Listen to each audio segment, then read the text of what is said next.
Europe আর এশিয়ার সন্ধিক্ষণে দাঁড়িয়ে থাকা এক রহস্যময় ভূমি তুরস্ক, যেখানে বসপরাস প্রণালীর নীল জলরাশি শুধু দুটি দেশকেই আলাদা করেনি, বরং গেঁথে দিয়েছে হাজার বছরের ইতিহাস আর সংস্কৃতির এক অনন্য মালা। কনস্টান্টিনোপল জয়ের বীরগাথা থেকে হাজিয়া সোফিয়ার গম্বুজে লেগে থাকা ইতিহাসের বিজয় নিশান কিংবা সুলতান সুলেমানের রাজকীয় প্রতাপ, তুরস্কের ধূলিকণায় মিশে আছে মুসলিম উম্মাহর নেতৃত্বের দীর্ঘ ইতিহাস। আধুনিকতার ছোঁয়ায় তুরস্ক নিজেকে বদলে দিলেও এর মিনারে মিনারে প্রতিধ্বনিত তাকবীরের ধ্বনি বিশ্বকে মনে করিয়ে দেয় সেই সোনালী অতীতকে। অটোমানদের উত্তরাধিকারী এই দেশটি একদিকে যেমন ঐতিহ্যের ধারক, অন্যদিকে তেমনি মুসলিম বিশ্বের এক বলিষ্ঠ কণ্ঠস্বর হয়ে বিশ্ব রাজনীতিতে নিজের অবস্থান জানান দিচ্ছে। তুরস্কের মুসলিম ইতিহাস মূলত ১১শ শতাব্দীতে সেলজুক তুর্কিদের আনাতোলিয়া বিজয়ের মাধ্যমে শুরু হয়ে অটোমান সাম্রাজ্যের অধীনে ইসলামের এক প্রধান কেন্দ্রে পরিণত হয়। ৮ম শতাব্দীতে আরবদের সাথে যোগাযোগের পর তুর্কিরা ইসলাম গ্রহণ করতে শুরু করে। সুন্নি হানাফি মতাবলম্বী তুর্কিরা দীর্ঘকাল ইসলামী সংস্কৃতি ও খিলাফতের ধারক ছিল, যা ১৯২৩ সালে আধুনিক সেকুলার তুরস্ক প্রতিষ্ঠার আগ পর্যন্ত স্থায়ী হয়।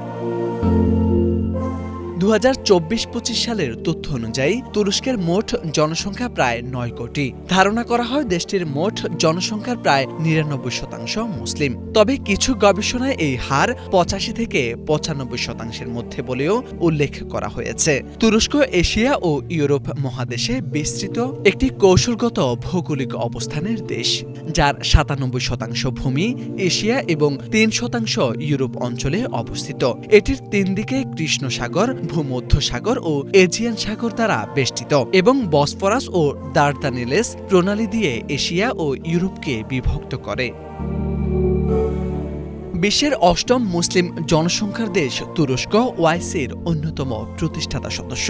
তুরস্ক দীর্ঘ কয়েক শতাব্দী ধরে অটোমান বা ওসমানীয় সাম্রাজ্যের কেন্দ্র ছিল, যা ইসলামী বিশ্বের খিলাফত পরিচালনা করত। মোস্তফা কামাল আতাতুর্কের আমলে চরম ধর্ম নিরপেক্ষতার পর বর্তমান এরদোগান সরকারের অধীনে তুরস্কে ইসলাম চর্চা ও ধর্মীয় স্বাধীনতার ক্ষেত্রে বড় ধরনের জাগরণ হয়েছে। সাম্প্রতিক সময় তুরস্কের প্রেসিডেন্ট ফিলিস্তিন, রোহিঙ্গা, উইঘুর সহ বিভিন্ন মুসলিম সংকটে সোচ্চার হয়ে বিশ্বজুড়ে মুসলিম নেতা হিসেবে পরিচিতি লাভ করেছে। তুরস্কের ঐতিহ্যবাহী স্থাপনাগুলো অটোমান, বাইজেন্টাইন এবং রোমান সভ্যতার এক অপূর্ব মিশ্রণ। ইস্তাম্বুলের বিখ্যাত আয়া সোফিয়া, ব্লু মস্ক, সুলতান আহমেদ নীল মসজিদ, টপকাপি প্রাসাদ, ইফেসাস কাপাদোসিয়া, চামলিজা মসজিদ তুরস্কের বৃহত্তম আধুনিক মসজিদ এবং গ্র্যান্ড বাজার অন্যতম। এছাড়াও কাপ্পাডশিয়ার গুহাঘর, সুমেলা আশ্রম এবং প্রাচীন এফেসাস শহর অন্যতম জনপ্রিয়। তুরস্কের ঐতিহ্যবাহী ও ঐতিহাসিক মসজিদগুলো মূলত ওসমানীয় স্থাপত্য শৈলীর এক অপূর্ব নিদর্শন। দেশটির ঐতিহ্যবাহী খাবার বৈচিত্র্যময় ও সুস্বাদু। কাবাব, তুর্কি পিৎজা, বোরক, মেজে এবং কুর ফাসুলিও, বাকলাভা মিষ্টি, তুর্কি ডিলাইট মিষ্টি খুবই জনপ্রিয়। ঐতিহ্যবাহী পোশাকের মধ্যে নারীদের জন্য ঢিলে ঢালা প্যান্ট ও কারুকার্যময় গাউন এবং পুরুষদের জন্য কাফতান ও ফেজ টুপি অন্যতম।